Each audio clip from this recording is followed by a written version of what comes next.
Oi pessoal, esse é um resumo da apresentação feita no Centec BH pela Ótimos.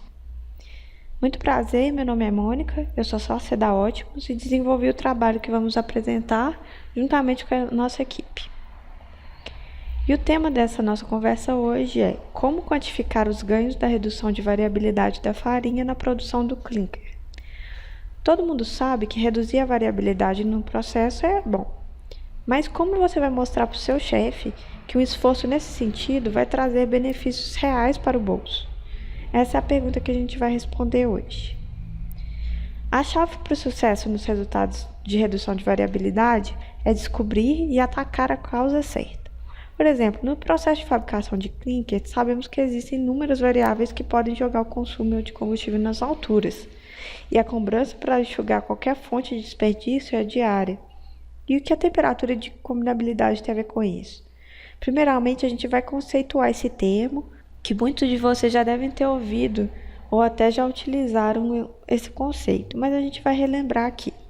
A temperatura de combinabilidade é a temperatura mínima necessária para a formação das fases do clinker, ou seja, ela dá a ideia do calor mínimo que uma determinada farinha demanda para que você tenha sucesso em produzir o clinker na composição ideal.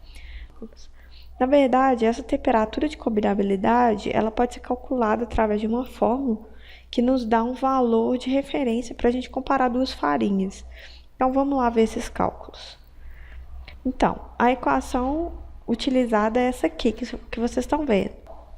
Dois fatores importantíssimos que influenciam nessa temperatura são composição química, teor de sílica, cal, etc., e o tamanho das partículas. Mas voltando ao assunto da variabilidade, o que tem a ver toda essa história de temperatura de combinabilidade com redução da variabilidade? Como eu comentei antes, a chave do sucesso é encontrar a causa base adequada e agir na redução de variabilidade dela. Uma das causas pode ser a variação da composição química, que pode ser traduzida como a temperatura de combinabilidade. Não é comum que se faça esse link rapidamente nas fábricas e muitas vezes a causa de variabilidade é ignorada. E um cenário frequente nas plantas é a travessia do seguinte caminho.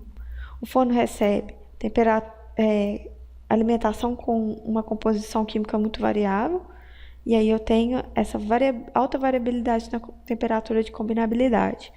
Consequentemente, a qualidade do clinker vai ter uma variabilidade alta. Na prática, isso é sentido como uma alta variação na cal livre. Então, o operador vai receber resultados lá de cal livre muito alto, ele vai começar a trabalhar com um nível de temperatura alto também, ele não vai querer reduzir, porque ele não sabe quando que vai vir uma farinha boa ou não para se queimar. E aí, o que acontece? Ele vai aumentar o consumo térmico, ou seja, vai ter mais injeção de combustível. Beleza, agora a gente vai aprender uma maneira de aplicar esse conhecimento que a gente adquiriu agora. A gente vai apresentar uma aplicação prática da temperatura de combinabilidade na redução da variabilidade e gerando economia. O nosso desafio nessa fábrica era reduzir o consumo térmico do forno. A gente fez algumas análises do processo e percebemos uma alta estabilidade do processo, e aí a gente partiu para a análise estatística. A análise estatística é capaz de nos indicar a melhor estratégia para atacar o problema. Com ela é possível identificar as causas de falhas que se agrupam em dois tipos, as causas especiais e as causas comuns. Quando se identificam causas especiais é porque existem problemas externos que, vez ou outra, se manifestam. Por exemplo, início e fim de pilha, de matéria-prima. E aí a gente diz que a gente tem um problema de performance. Quando ocorrem falhas por causas comuns, são problemas inerentes à variação intrínseca do processo. Então, por exemplo, o forno é muito velho, ele já produz com a variabilidade alta mesmo. E aí dizemos que temos um problema de capacidade. Quando se identifica qual o problema do processo, a gente sabe qual estratégia a gente deve abordar. Se temos um problema de performance, deve se manter, ou seja, acompanhar o processo, e quando ocorrer uma falha, deve ser feito um estudo da sua causa na hora. Por exemplo, uma cal livre saiu do limite. Na hora deve-se procurar as causas. Se temos um problema de capacidade, deve-se melhorar o processo, que quer dizer que não adianta pressionar a equipe. A sua limitação está no processo. Então, para reduzir a variabilidade da cal livre, devem ser implementados controles, por analisadores, etc. Isso requer investimento. Então, vamos descobrir qual dos dois tipos foi o problema encontrado no nosso caso. Só uma apresentação básica aqui, né, do fluxograma. A gente tem as balanças que dosam os componentes da farinha. A gente vai para a moagem, tem o silo de homogeneização, e após o silo de homogeneização, a gente vai para a quinclerização. Para analisar o fluxograma, a gente aplicou a metodologia da análise de capacidade, que é baseada nesse fluxograma. Então, a primeira etapa é coletar os dados de cal livre, e aí a gente vai para os cálculos de limites de controle, e a partir desses limites de controle, a gente começa a plotar os resultados de cal livre que estão chegando. E aí a gente consegue identificar se o processo está estável e se ele atende. E aí a gente tem algumas combinações desses resultados aí, né? Se o processo está estável e atende, então ok, maravilha, o seu processo. Você deve só manter. Se não está estável, mas atende, não é o melhor dos mundos, mas não terei grandes problemas, porque meu cliente está feliz, né? Então, eu continuo com a atuação de manter mesmo.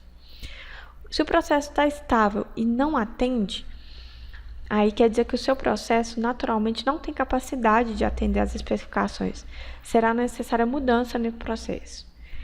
E a quarta opção aqui é se o seu processo não está estável e não está atendendo também. Então, primeiramente, a gente deve tomar ações para estabilizar o processo. E aí, usando uma estratégia de acompanhamento e detecção de causas, depois avalia se há necessidade ou não de mudança do processo. E foi o que a gente fez, né? Então, a gente coletou os dados de cal livre e foi calcular os limites de controle. Os limites de controle são calculados através dessa fórmula que consideram a média móvel da amostra, um fator que é tabelado e a média das amplitudes móveis dessa amostra.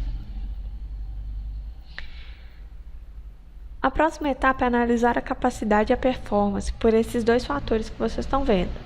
Com eles, você vai ter uma ideia de como a variabilidade do seu processo está em relação à variabilidade aceitável pela especificação. Portanto, quanto maior for esse valor, quer dizer que o intervalo de especificação está maior que o intervalo que o processo geralmente varia. Então, a chance de ter um produto fora de especificação é pequena.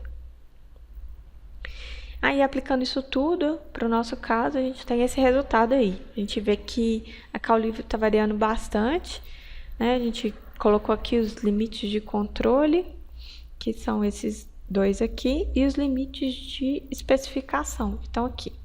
E aí a gente vê que o processo vai sair só uma vez do controle, que quer dizer que ele está estável, né? Ele não está fora dos limites de controle.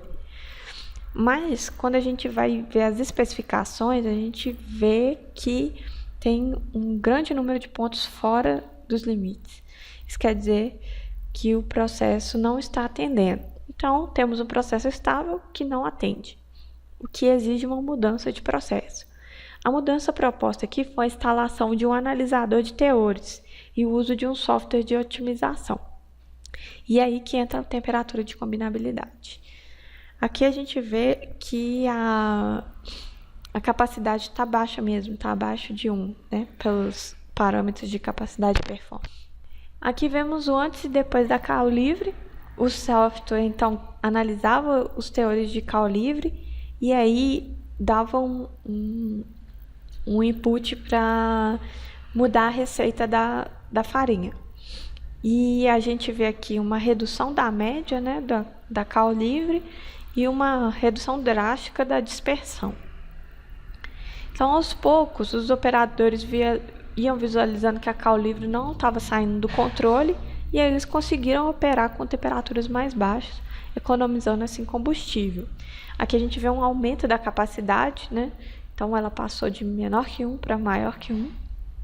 E vejam também como a temperatura de combinabilidade ela passou a se comportar, né? Ela reduziu a média, né? Estava no patamar de 1.500, foi para 1.480, e a variabilidade também se reduziu. O resultado foi o quê? Temperatura de combinabilidade 20 graus mais baixa. Isso vai representar um consumo de 20 kcal por quilograma de clinker.